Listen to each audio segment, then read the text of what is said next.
हाय दोस्तों, नमस्ते। Welcome to weekly analysis of market. देखते हैं ओवरव्यू क्या है, क्या मार्केट में हुआ। हम पहले से क्या प्रिपेयर कर रहे थे और आगे क्या पॉसिबिलिटी बन रही है। तो एक दो चीज़ों पे ध्यान देना ज़रूरी है। अगर वीकली चार्ट देखेंगे तो ये निफ्टी का वीकली चार्ट है। निफ्टी के वीकली चार्ट में 17 मार्च को जो हमने एनालिसिस किया था, तो उस एनालिसिस में हमने डिस्कस किया था कि निफ्टी का इतना बड़ा जो कैंडल बना है 4 साढ़े 4% का, वो एक फर्स्ट साइन हो सकता है मार्केट सेंटीमेंट टर्न होने के हिसाब से।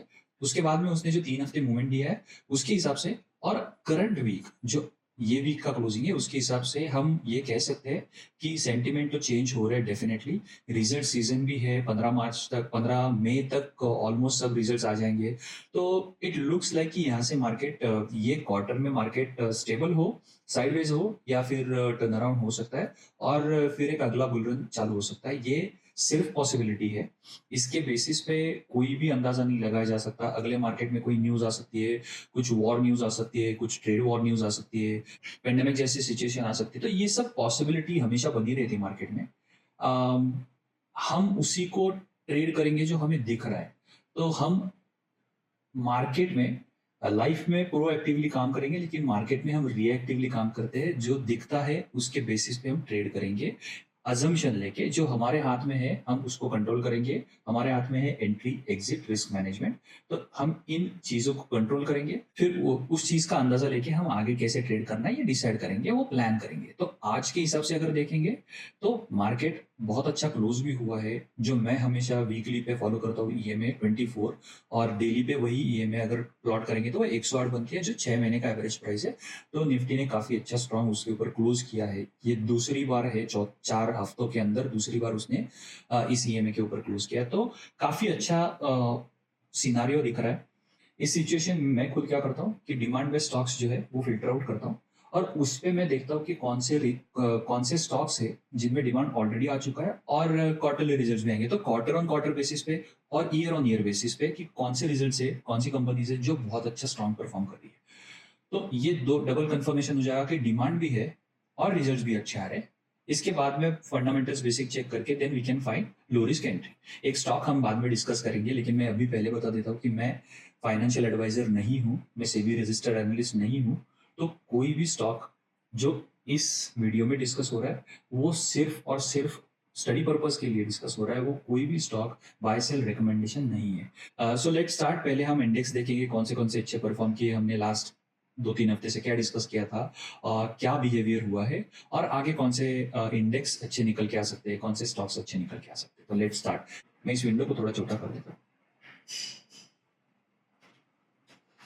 हाँ, सो ये अगर निफ्टी का चार्ट देखेंगे दोस्तों, तो निफ्टी में हमें पहले ही एक्सपेक्टेड था कि ये 18.5 से 20% तक का करेक्शन दे। ये एक्सपेक्टेड था, ये मार्केट का साइकिल था।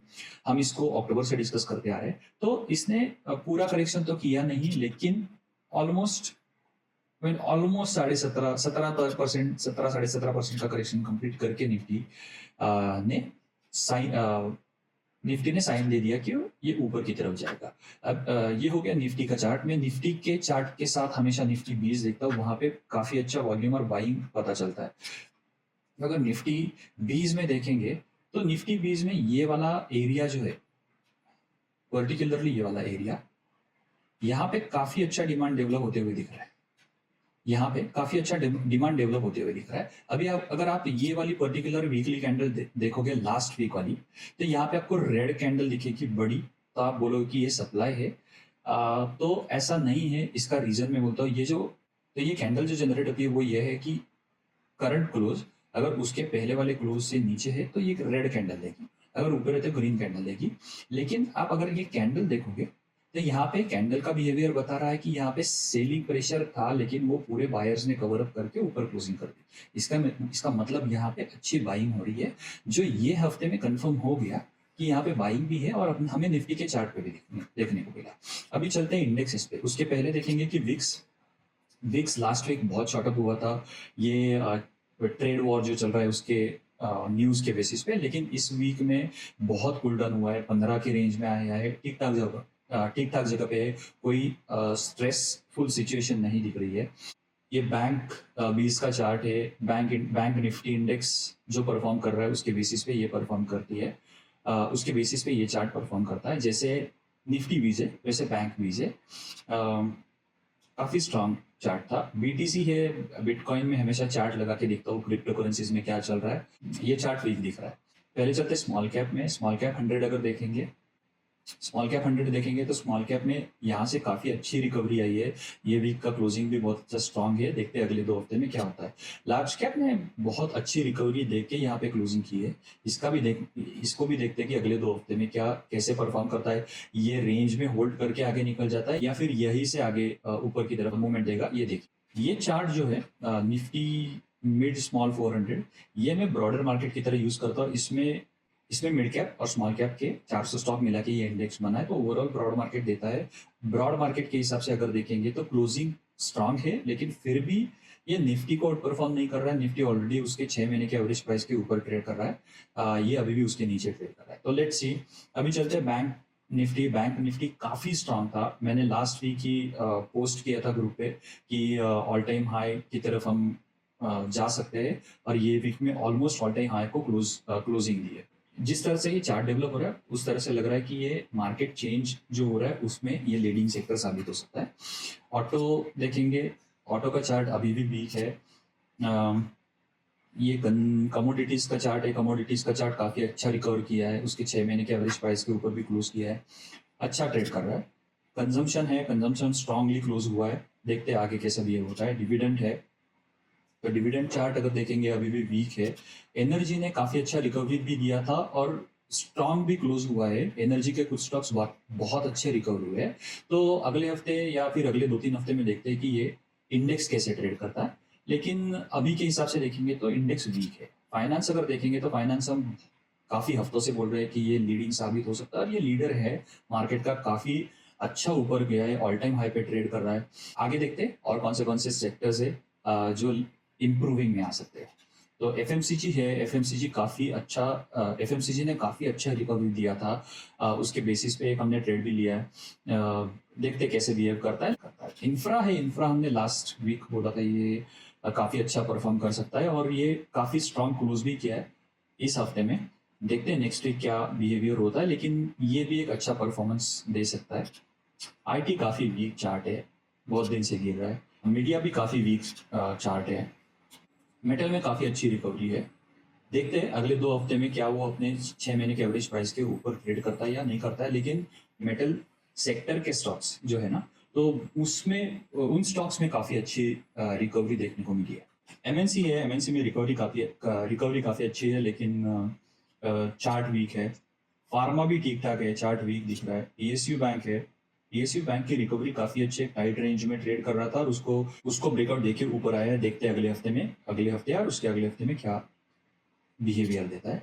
रियलिटी कुछ स्टॉक्स में काफ़ी अच्छी मूवमेंट थी, लेकिन उसके हिसाब से इंडेक्स अगर देखेंगे तो वीक दिख रहा है। अभी सर्विसेज भी काफ़ी अच्छा क्लोजिंग है। देखते हैं अगले 2 हफ्ते में क्या देखने को मिलता है। अगर अगले 2 हफ्ते वो इसी रेंज में ट्रेड करेगा और उसके बाद में ऊपर जाएगा तो ये काफ़ी अच्छी मूवमेंट दे सकता है। अब चलते हैं इस वीक के एक स्टॉक पे जो मैंने निकाला था मैं, और हमने कुछ पोजीशन भी बनाई है उसमें। लेकिन उस स्टॉक को डिस्कस करेंगे कि उसमें क्या देखने को मिला, मैंने उसको कैसे निकाला और आगे क्या पॉसिबिलिटी बनती है। चार्ट का नाम है विजय डायग्नोस्टिक।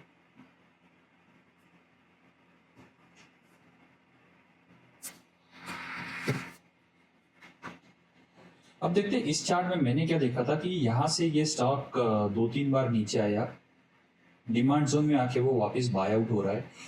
यहाँ पे क्या हुआ लास्ट वीक में अगर देखेंगे तो लास्ट वीक में काफी अच्छा डिमांड देखने को मिला, और वो डिमांड फॉलो अप डिमांड था जो पहले 2-3 कैंडल्स हमें अच्छे वॉल्यूम के साथ दिखे थे। वही से एक अच्छी रेंज बना के ये उसने उसके 6 महीने के एवरेज प्राइस के ऊपर क्लोज दिया है। मैंने यहाँ पे क्यों लिया उसको, क्योंकि यहाँ पे मेरे को डिमांड का बैकअप है। उसके बाद में मेरे को यहाँ पे लो रिस्क एंट्री मिल रही है।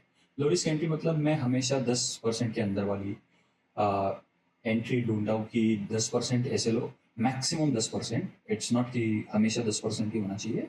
तो ये मैंने चार्ट पे एनालिसिस किया।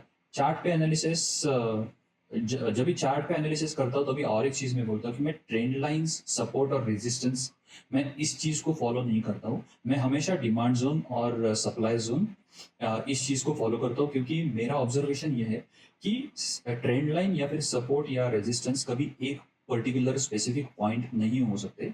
वो हमेशा डिमांड और सप्लाई के बेसिस के ऊपर ही डिसाइड होता है कि कहाँ पे जाके स्टॉक में सेलिंग प्रेशर बन सकता है, वो होता है उसका सप्लाई जोन जो प्रीवियसली सप्लाई आ गया है, और कहाँ पे उसका बाइंग, कहाँ पे उस स्टॉक में बाइंग आ सकती है, वो हो गया उसका डिमांड जोन। तो वो एक जोन होता है, वो एक प्राइस रेंज होती है, वहां पे हमेशा क्या होता है, बड़े लोग बाइंग करने से पहले रिटेल ट्रेडर्स का स्टॉप लॉस हिट करेंगे। तो बहुत सारे रिटेल ट्रेडर्स जो है, जो उस स्टॉप लॉस को मैनेज नहीं कर पाते, वो वहां से निकल जाते हैं और फिर बड़े प्लेयर वहां पे डिमांड जोन से प्राइस को ऊपर लेके जाते हैं। तो वो एक डिमांड जोन होता है और वहां से प्राइस ऊपर जाती है। ऐसे ही एक सप्लाई जोन होता है, जहां से पहले प्राइस ने सेलिंग प्रेशर देखा है, तो वहां पे क्या होता है, वहां पे प्राइस ऊपर जाती है। जब भी उस जोन में प्राइस जाती है, तो होता क्या है, वहां पे बिहेवियर क्या होता है हमेशा, कि जिन लोगों ने, कुछ लोगों ने ब्रेकआउट के हिसाब से वहां पे बाइंग की है, कुछ लोगों ने प्राइस ऊपर जा रहा है इस वजह से बाइंग की है। तो ये सब लोग, जब भी स्टॉक उनके बाइंग प्राइस के बहुत नीचे आता है और वापस उस लेवल पे जाता है, तो वहां पे वो लोगों का सोच क्या रहता है कि मैं निकल जाता हूँ, मेरे कॉस्ट टू कॉस्ट आ गया। तो वहां से सप्लाई देखने को मिलता है। ये एक ये एक होता है। कुछ लोगों का क्या होता है, कुछ लोगों ने नीचे खरीदा रहता है और 10%, 20%, 30% ये रेंज में अगर उनको प्रॉफिट मिलता है, तो वो देखते हैं कि यहाँ पहले यहाँ से सेलिंग हुई थी और मेरे को 20% का प्रॉफिट हो रहा है, या फिर, तो वो वहां पे बुक करना चाहेंगे, वो रिस्क नहीं लेना चाहेंगे। तो वहां पे वापस एक सेलिंग प्रेशर देखने को मिलता है, वहां पे रिएक्शन देखने को मिलता है। इट्स नॉट कंपलसरी कि वहां से स्टॉक वापस उसी अ, उतना ही नीचे गिरेगा। वो डिपेंड करता है कि पहले उसमें सप्लाई कितना आया है, अभी स्टॉक ऊपर जा रहा है तो उसमें डिमांड कितना है, वो सप्लाई डिमांड को कवर कर रहा है कि नहीं कर रहा है, all those factors comes into play. तो मेरे को यहाँ पे क्या दिखा, यहाँ पे दिख रहा है कि डिमांड सप्लाई के हिसाब से अगर मैं देखूँ, तो मेरे को ये 6 महीने, 3 महीने और 1 महीने के रेशियो के हिसाब से ये पॉजिटिव दिख रहा है। ये निफ्टी को आउट परफॉर्म भी कर रहा है। और सबसे इम्पॉर्टेंट बात मैं अभी दिखाऊंगा कि मैंने इसमें और क्या चीजें दी। ये सिर्फ चार्ट का डिस्कशन हो गया। मैंने इसमें और एक चीज देखी, वो है बेसिक फंडामेंटल्स। अगर देखेंगे तो बेसिक फंडामेंटल्स ठीक ठाक है, वैल्यूएशन थोड़ा ज्यादा है, लेकिन कंसिस्टेंटली परफॉर्मेंस है। एक क्वार्टर में ऊपर नीचे चलता है जब भी आप स्विंग ट्रेड के हिसाब से सोचते हो किसी स्टॉक में, लेकिन प्रमोटर का होल्डिंग अच्छा है। ये आरओई आरओसी काफी अच्छा दिख रहा है। ये एक हो गया। और यहाँ पे अगर देखेंगे तो ये इंडस्ट्री में वॉल्यूम डेवलप हो रहा है। अगर इंडस्ट्री में वॉल्यूम डेवलप हो रहा है और आपको चार्ट पे लो रिस्क एंट्री मिल रही है, तो ये बहुत अच्छा चांस होता है कि आप कम रिस्क पे कोई एक ट्रेड लो जो आपको 1:2, 1:3 रिटर्न्स दे सकता है। तो ये एक सोच था, इस बेसिस पे मैंने इसमें एंट्री ली है। अभी मैं बताता हूँ कि इस स्टॉक को मैंने ढूंढा कैसे। पहले तो सबसे पहले मैंने ये देखा था कि इसमें डिमांड डेवलप हुआ है, तो डिमांड बेसिस के हिसाब से मैंने स्टॉक को शॉर्टलिस्ट किया था। फिर मैंने यहाँ पे जाके देखा ये जो इंडस्ट्री है, ये इंडस्ट्री में डिमांड डेवलप हो रहा है। तो मैंने ये देखा कि ये इंडस्ट्री कौन सी है। ये इंडस्ट्री अगर यहाँ पे देखेंगे तो health care and provider services industry है। तो मैंने स्टॉक हेल्थ के इंडस्ट्री पेज पे जाके मैंने यहाँ पे सर्च किया वो वाली इंडस्ट्री। यहाँ पे मैंने सर्च की कि ये जो इंडस्ट्री है हेल्थ केयर एंड प्रोवाइडर, ये वाली इंडस्ट्री को मैंने सर्च किया, हेल्थ केयर एंड प्रोवाइडर। तो उसका चार्ट मैंने देखा। अगर उसका चार्ट मैं देखता हूँ तो यहाँ पे मेरे को डिमांड डेवलप होते हुए दिख रहा है। और दूसरी बात है कि ये इंडस्ट्री निफ्टी को आउट परफॉर्म कर रही है। इसका मतलब मेरे को ये देखा कि चार्ट पे तो, स्टॉक के चार्ट पे तो डिमांड है, प्लस इंडस्ट्री में भी डिमांड है।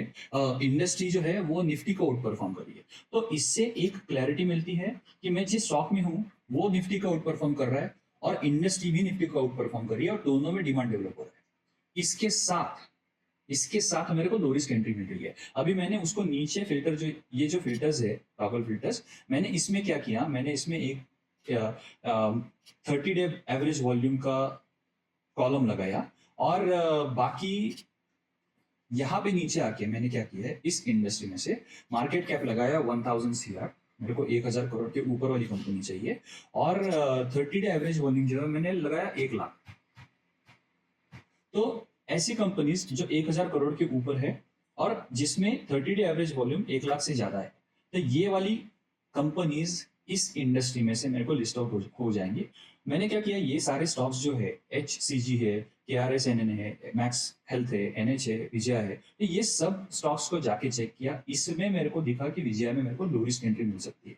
बाकी स्टॉक्स स्ट्रांग है, अच्छे है, लेकिन मेरे को लो रिस्क एंट्री नहीं मिल रही थी, तो लेकिन विजया में मेरे को लो रिस्क एंट्री मिल गई। तो इस बेसिस पे मैंने देखा कि हाँ, ये अच्छा है, पॉसिबल है कि यहाँ से आगे जा सकता है। उसके बाद में और एक अगर चीज देखेंगे तो मैंने यहाँ पे लीडिंग देखा है। मैंने अगर इंप्रूविंग में लगाया तो मेरे को ये यहाँ पे 2 स्टॉक्स दिख रहे हैं, लेकिन यहाँ पे मेरे को ये दोनों में लो रिस्क एंट्री नहीं मिली।